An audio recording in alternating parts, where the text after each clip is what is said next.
Today I want to share something very personal with you. I'm Lisa Tarvis, and I help people make sense out of what they're feeling so they can actually feel better. One of my earliest memories as a child was sitting inside a little walk-in closet in my room with the pull cord light on, reading books out loud to my angels. And the interesting thing is, I never thought there was anything really unusual about it. I thought everybody experienced things like this. I really did. I never felt afraid. I never felt haunted at all. I never felt like I was being watched. It felt comforting, is the best way to say it. It felt safe. It felt normal. The angels I experienced as a child felt loving, gentle, peaceful, almost like companions or friends who existed just slightly outside of what everyone else could see. And even now, all these years later, when I think back on those moments, the strongest feeling I remember is the feeling of unconditional love. That's honestly the best way I know how to describe it. Love without fear, love without judgment. Just this overwhelming feeling that I was safe, protected, and never really alone. As a little girl, I genuinely thought everybody probably talked to angels. I thought everybody probably sensed things, felt things, knew things before they happened sometimes. It just felt normal for me and to me.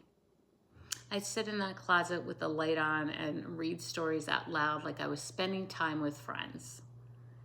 Sam I am. Little stories, that's how young I was. And looking back now, I think part of why those experiences felt so natural was because there was absolutely no fear attached to them. There was no ego attached to them, no performance, no spirituality label. There was nothing like that. Just connection, pure connection. And as I got older, those visible experiences eventually changed, right? Like they mostly do for a lot of people. I stopped physically seeing angels the way I had as a child, but the connection itself never disappeared. The intuition stayed, the sensitivity stayed, the feeling of guidance stayed. And over time, that slowly led me down the metaphysical and spiritual path that eventually became my life's work. But honestly, it wasn't always easy, because when you grow up experiencing things that other people don't fully understand, there's a part of you that learns to quiet yourself a little, especially years ago. People weren't openly talking about intuition and energy and spiritual experiences the way they do now, online even. So for a long time, I tried to live what I thought was a very normal life. I questioned myself sometimes, ignored my intuition, sometimes to my detriment, talked myself out of things I deeply felt. And honestly, some of my biggest life lessons came from learning what happened when I stopped trusting myself. But no matter how much I tried, no matter how much I tried to push certain experiences aside, I always came back to that same feeling I had as a child. The feeling of love, the feeling of guidance, the feeling that life was deeper and more connected than what we can physically see.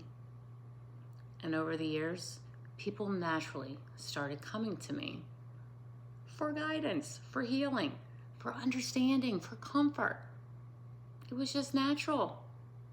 And I realized something really important around that time. A lot of people are spiritually curious, but overwhelmed, especially now.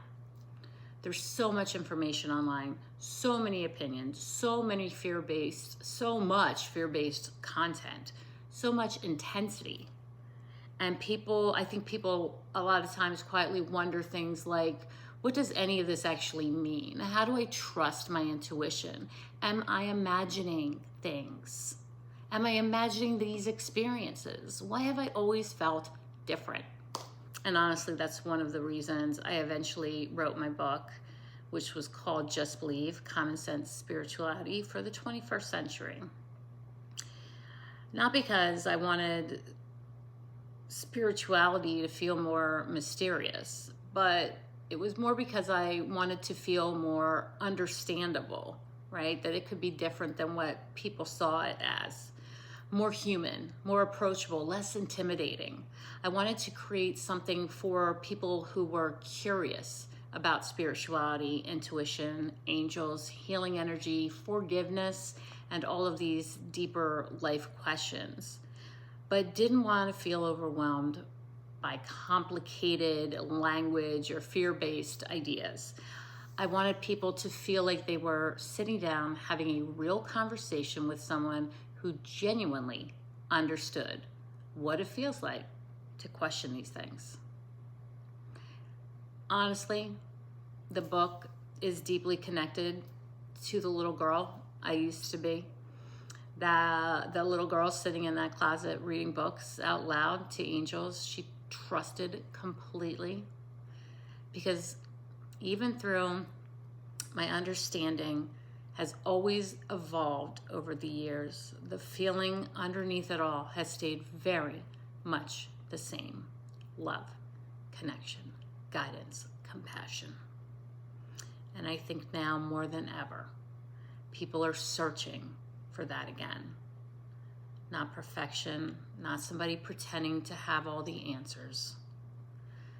Just comfort, meaning, peace, and connection.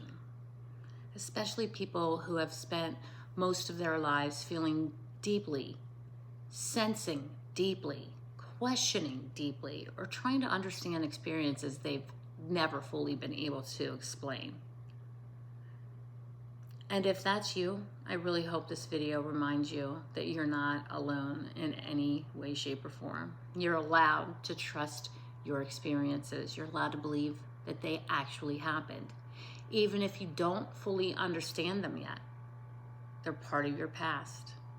If you'd like to learn more about my story and my experiences that shaped my path, I'll put the Amazon link to my book down below in the description. And if this kind of conversation speaks to you, I'd really love for you to subscribe to my channel, because this space is truly meant for people who think deeply, feel deeply, question life deeply, and are simply looking for a little more understanding and peace.